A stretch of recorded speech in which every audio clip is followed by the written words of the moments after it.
जयपुर से है भांकरोटा में टैंकर अग्निकांड की जांच कमेटी की बैठक। परिवहन सचिव सुचि त्यागी के निर्देश पर जयपुर कलेक्टर ने ये कमेटी बनाई।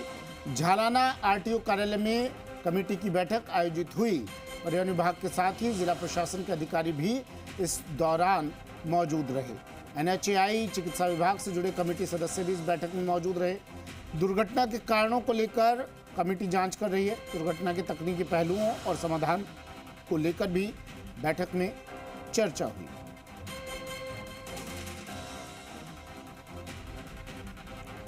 तकनीकी पहलुओं को लेकर चर्चा की गई, दुर्घटना के कारणों को लेकर चर्चा की गई, तकनीकी पहलुओं और समाधान को लेकर भी इस बैठक में चर्चा की गई। झालाना आरटीओ में कमेटी की बैठक हुई। दुर्घटना के कारणों को लेकर ये कमेटी जांच कर रही है। जयपुर कलेक्टर ने ये कमेटी बनाई है और तकनीकी पहलुओं और समाधान को लेकर इस बैठक में चर्चा की गई। परिवहन सचिव सुचि त्यागी के निर्देश पर कलेक्टर ने कमेटी बनाई। झालाना आरटीओ कार्यालय में आयोजित हुई इस कमेटी की बैठक। काशीराम चौधरी मेरे सहयोगी हमारे साथ फोन लाइन पर जुड़ गए हैं। काशी, क्या कुछ रहा बैठक में? जी देखिए सुमित, ये जो हादसा हुआ है कल, उस घटनाक्रम के बाद परिवहन विभाग के जो सचिव हैं सुचि त्यागी, उन्होंने कल खुद भी दौरा किया था और उसके बाद उन्होंने एक जांच कमेटी बनाई। जांच कमेटी के निर्देश दिए जिला कलेक्टर को और जिला कलेक्टर ने एक कमेटी बनाई जिसमें प्रशासन के जो एडीएम हैं उनको मुख्य रूप से मुखिया बनाया गया कमेटी का। और उसके अलावा जो जयपुर आरटीओ प्रथम है, उनके अलावा पीडब्ल्यूडी के अधिकारी हैं, एनएचएआई के अधिकारी हैं, पुलिस के अधिकारी हैं, तो इन सभी को इस कमेटी में शामिल किया गया। और ये कमेटी ये जांच करेगी कि किस तरह से ये हादसा हुआ, इस हादसे से बचाव के लिए क्या हो सकता था, किन कारणों की वजह से हादसा हुआ और आगे भविष्य में ऐसी घटनाओं की पुनरावृत्ति ना हो, ऐसा कोई हादसा ना हो, इसको लेकर कमेटी सुझाव भी देगी। और घटनाक्रम के कारणों को लेकर एक पूरी रिपोर्ट तैयार करके ये देगी कमेटी। हालांकि इसको एक पहली प्रथम दृष्टया रिपोर्ट है वो कल ही सबमिट करनी थी, लेकिन अभी तक वो रिपोर्ट सबमिट नहीं हुई है। जो डिटेल्ड रिपोर्ट है वो कमेटी तैयार करके जल्द ही सौंपेगी।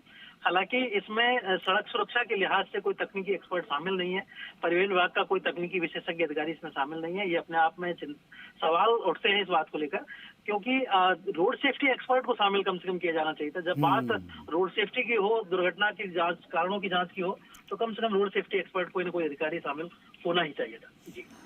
मुख्यमंत्री भजनलाल शर्मा ने कल ही ब्लैक होल्स को चिन्हित करने के भी निर्देश दिए, उनके दुरुस्तीकरण के भी निर्देश दिए। क्या भी माना जाए इस दुर्घटना के बाद सरकार के साथ तमाम अधिकारी, ब्यूरोक्रेट्स भी अब कम से कम सड़क सुरक्षा को लेकर कमर कस चुके हैं? देखिए सुमित, राज्य सरकार का प्रयास तो यही है, लेकिन अगर परिवहन विभाग के लिहाज से हम देखें तो बहुत ज्यादा फोकस अभी रोड सेफ्टी पर नहीं दिख रहा है। रोड सेफ्टी को लेकर प्रत्येक जिले में अधिकारी अलग से होने चाहिए, स्पेशलाइज्ड, जिनका काम ही इस तरह के ब्लैक स्पॉट जो है उनको चिन्हित करना होना चाहिए। उन दुर्घटना के जो कारण है उन जगह में उनको चिन्हित करके उनका समाधान करना चाहिए। लेकिन वैसे एक्सपर्ट अभी रोड सेफ्टी के परिवहन विभाग में शामिल नहीं है। और जो एक अलग से कैडर बनना चाहिए रोड सेफ्टी का, वो कैडर भी अभी तक नहीं है। आज की जैसे कमेटी जो है उसमें भी आरटीओ प्रथम है राजेंद्र सिंह शेखावत, लेकिन वो आरएस प्रशासनिक अधिकारी है, उनका जो रोड सेफ्टी का ज्ञान है वो जीरो है। तो वो क्या एक्सपर्ट के तौर पर सुझाव देंगे कि भाई किस वजह से हादसा हुआ। तो कहीं ना कहीं जो ये कमेटी भी है वो भी एक फौरी तौर पर केवल खाना पूर्ति के लिहाज से बनाई गई है, ऐसा लगता है।